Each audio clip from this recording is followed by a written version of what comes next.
Sir, I'm going to need to see your permit for that picnic setup. David Martinez looked up from the blanket where his 7-year-old son Miguel was arranging plastic plates for their Saturday lunch. The park ranger, badge reading K. Patterson, stood over them with his arms crossed, radio clipped to his belt like a weapon. Permit? David asked, confusion clear in his voice. We're just having a picnic. Park regulations require permits for organized gatherings, Patterson said, his tone suggesting he'd explained this many times before. David glanced around Riverside Park in Austin, Texas. It was a beautiful spring afternoon. Dozens of families dotted the grass, picnic blankets, coolers, portable grills, none of them being questioned by rangers. I don't see anyone else being asked for permits, David said carefully. I'm asking you, sir. Have you ever been singled out for doing exactly what everyone around you is doing? David was 45, a taxi driver who'd immigrated from Mexico as a teenager. His English was perfect. He'd grown up in Texas, but his appearance told a different story. Brown skin, a neatly trimmed beard, and today he wore his kufi, the traditional Islamic cap he'd worn since converting to Islam 15 years earlier. Miguel, sitting on the blanket, sensed the tension. Papi? What's wrong? Nothing, mijo. Just talking to the ranger. But it wasn't nothing, and David knew exactly what this was. Patterson shifted his weight impatiently. Sir, do you have a permit or not? No, because we didn't know we needed one for a family picnic. Then I'm going to have to ask you to pack up and leave. Leave? David kept his voice calm, aware that Miguel was listening. Why? Park regulations, no permits, no large gatherings. This isn't a large gathering. It's me and my son having lunch. Patterson's expression hardened. Are you refusing a lawful order? David felt the familiar weight of this moment. He'd been here before. The careful dance of compliance while questioning injustice. Comply too much, teach his son to accept discrimination. Push back too hard, risk escalation. I'm asking why you're enforcing this rule on us, but not on anyone else. You won't believe what happened in the next 60 seconds. A woman's voice cut through the tension. Excuse me, officer. Patterson turned. A white woman in her 40s, sitting 30 feet away with her own family, stood up and walked over. Are you asking everyone for permits? Ma'am, this doesn't concern you. It does if you're selectively enforcing park rules. She gestured around. My family doesn't have a permit. Neither does that group over there, or that one, or that one. Patterson's jaw tightened. Ma'am, step back, please.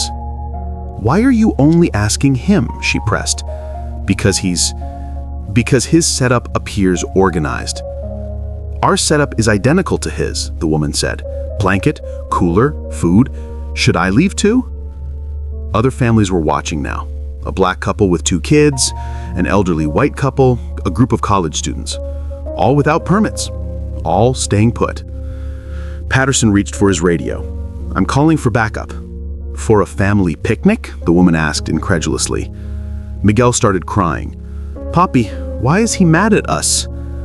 David pulled his son close. He's not mad, mijo. He's just confused. But Miguel understood more than David wanted him to. At 7 years old, he'd already learned that looking different meant being treated differently. A man jogged over, the black father from another blanket. Officer, I'm a lawyer. What specific ordinance are you citing? Patterson pulled out a printed sheet. Austin Municipal Code 14231. Organized gatherings require permits. Define organized gathering, the lawyer said. Groups of 10 or more. The lawyer gestured at David and Miguel. There's 2 people. That's not 10. It could become 10, Patterson said weakly. Could become? You're enforcing laws based on hypotheticals? More people approached. What started as one family's picnic was becoming a community moment. An elderly white veteran in a VFW cap spoke up.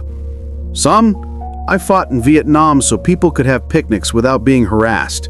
This man has as much right to this park as anyone. Patterson was surrounded now. not threateningly, but unmistakably. 15 people forming a loose circle around David's blanket. "All of you need to disperse," Patterson said, but his authority was cracking. "We're not dispersing, we're having picnics, just like him." The lawyer pulled out his phone. "Officer Patterson, badge number 3847. I'm documenting this entire interaction. Are you prepared to explain to your supervisor why you singled out the only Latino Muslim family in this park?" Patterson's face flushed. "I didn't single anyone out." "Then ask us for permits too," the woman said. "Go ahead, we'll all leave together if we all broke the same rule." Patterson knew he was trapped. If he asked everyone for permits, he'd have to evacuate half the park. If he didn't, he'd be admitting selective enforcement.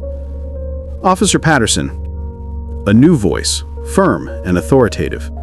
Another park ranger approached. An older woman, supervisor stripes on her shoulder. "What's going on here?" "I was enforcing. I can see what you're doing," the supervisor said. She looked at the crowd, then at David and Miguel. "Sir, I apologize for the disruption. You don't need a permit for a family picnic. Please enjoy your afternoon." She turned to Patterson. "My office, now." As Patterson walked away, deflated and humiliated, the crowd lingered. The white woman approached David. "I'm Sarah. I'm sorry that happened." "Thank you for speaking up," David said. "I should have spoken up sooner. I've been watching rangers harass families like yours for months. I just never—" She trailed off. "I'm sorry." The lawyer handed David a business card. "James Crawford, if this happens again, call me. Free consultation." The veteran patted David's shoulder. "You held yourself with dignity, son. Your boy saw that." One by one, the families who'd stood up returned to their blankets, but something had shifted. What had been separate families sharing a park were now neighbors who'd stood together. But the truly transformative moment was still coming. After lunch, Miguel was quieter than usual. David could see his son processing what had happened. "Papi, why did that man want us to leave?" David sat down on the blanket beside his son. This was the conversation he'd dreaded and known would come. "Sometimes people make assumptions about others based on how they look. Because you have a beard and wear that hat? Partly. And because our skin is brown, and because I'm Muslim." "But we weren't doing anything bad." "I know, mijo. That's why what happened was wrong." Miguel thought about this. "But those other people helped us." "They did. That's important too. Not everyone will treat us badly. Some people will stand with us." "The lady and the man who's a lawyer and the old guy." "Yes, they chose to help even though they didn't have to." Miguel picked at the grass. "Will that happen again?" David chose his words carefully. "It might, but we'll handle it the same way, with dignity and patience, and we'll remember that good people exist too." "I was scared." "I know. I'm sorry you had to feel that." Miguel looked up at his father. "But you weren't scared." "I was a little scared, but I couldn't let that ranger see it. Sometimes being brave means being scared, but doing the right thing anyway." Sarah, the white woman who'd first intervened, approached hesitantly. "I don't mean to interrupt, but would it be okay if I sat with you for a minute?" David gestured to the blanket. "Of course." Sarah sat, looking uncomfortable. "I need to say something. I've lived in Austin for 20 years. I've been coming to this park for 10. And I've seen what just happened to you happen to other families, Black families, Latino families, Muslim families, probably dozens of times." She paused, shame evident, and I never said anything. I told myself it wasn't my business, that maybe there was something I didn't understand. But the truth is, I was comfortable. It wasn't happening to me, so I didn't want to get involved. David listened quietly. Today, when I saw your son crying, I couldn't ignore it anymore, because my kids are the same age, and I realized if I wouldn't want someone treating my children that way, how can I watch it happen to yours? Thank you for finding your voice, David said.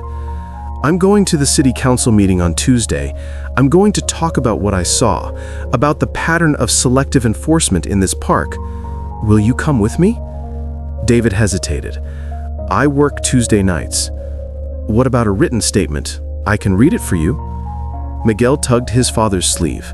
Papi, you should tell them what's happened. David looked at his son, then at Sarah. Okay, I'll write something.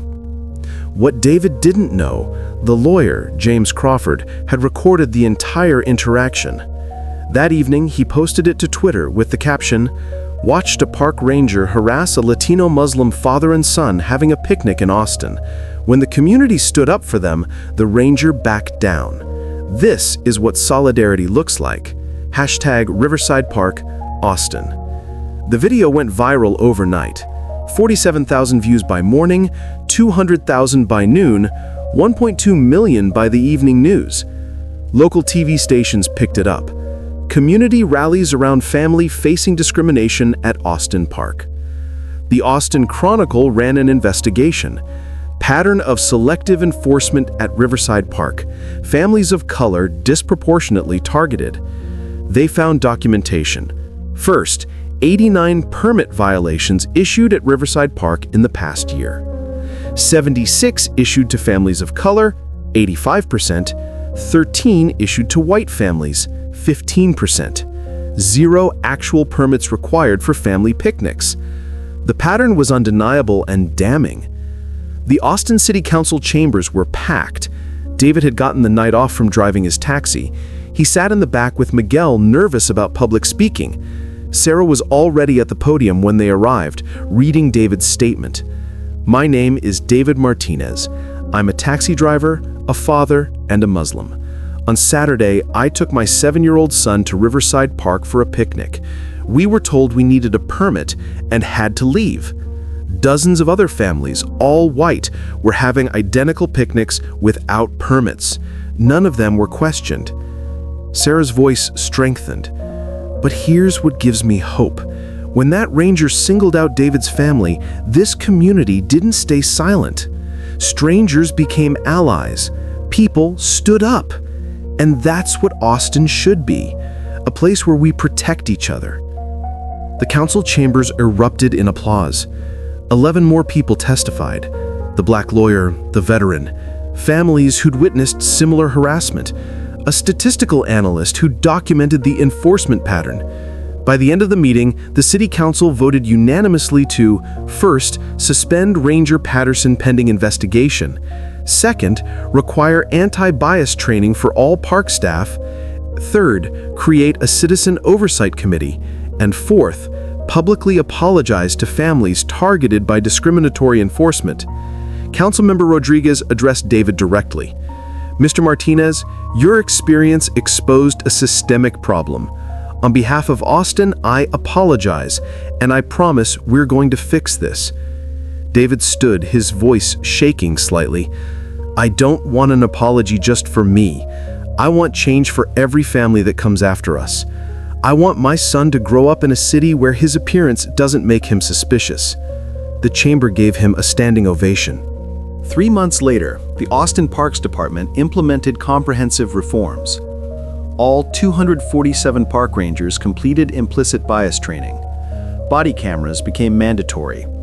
A discrimination hotline was established. Monthly community forums in each park. Ranger Patterson was terminated for documented pattern of selective enforcement. But the real change was cultural. Riverside Park became a symbol, not just of discrimination exposed, but of community solidarity. The people who'd stood up for David that day formed an ongoing coalition, Park Neighbors United. They organized monthly community picnics, deliberately diverse, deliberately inclusive, deliberately making the statement, everyone belongs here. Sarah became the coalition's co-chair alongside James Crawford, the lawyer. I spent years being a passive bystander, she told a local news station. Never again. Allyship isn't just saying you support people, it's standing with them when it costs you something. The veteran, whose name was Thomas Riley, became a regular fixture at community events. I fought for this country, he'd tell anyone who'd listen. That means I fought for everyone's right to live here without harassment. Miguel, now 8, stood in front of his 3rd grade class for show and tell. He held up his father's phone, showing the viral video. This is my dad. Last year, a park ranger tried to make us leave a park just because of how we looked. My dad stayed calm, and people we didn't even know stood up for us. His teacher, Mrs. Johnson, listened with tears in her eyes. My dad says that when bad things happen, you have 2 choices. You can get angry and give up, or you can get angry and change things. My dad chose to change things. Miguel showed pictures from the monthly community picnics, hundreds of people of all backgrounds, sharing food, playing, existing together peacefully. Now Riverside Park is different. Everyone's welcome. And when I grow up, I want to be like my dad and those people who helped us. I want to stand up for people even when it's scary. His classmates gave him a standing ovation. Mrs. Johnson pulled David aside after class. Your son is remarkable. He learned it from the people who stood with us. You can't teach courage. You can only model it. The Riverside Park incident inspired similar changes across Texas. Dallas implemented park oversight committees. Houston revised enforcement policies. San Antonio created bias reporting systems.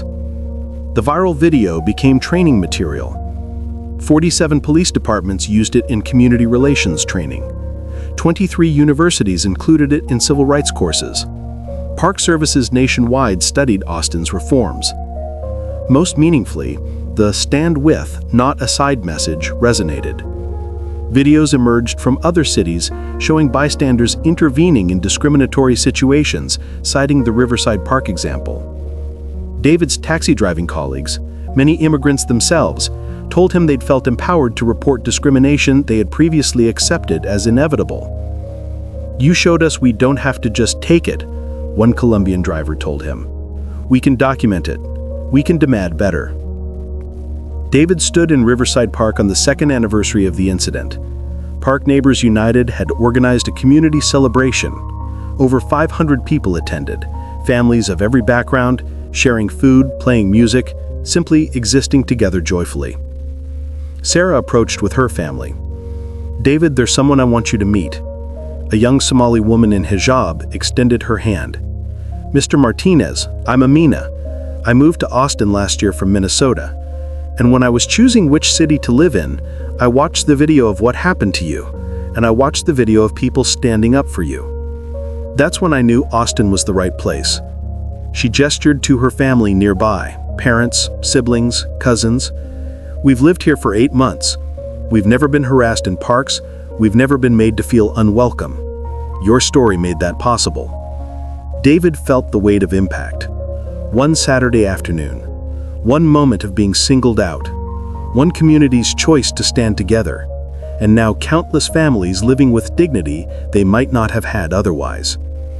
Miguel, now 9, ran up with a group of friends. White kids, black kids, Latino kids, Asian kids, a beautiful tapestry of the city's diversity.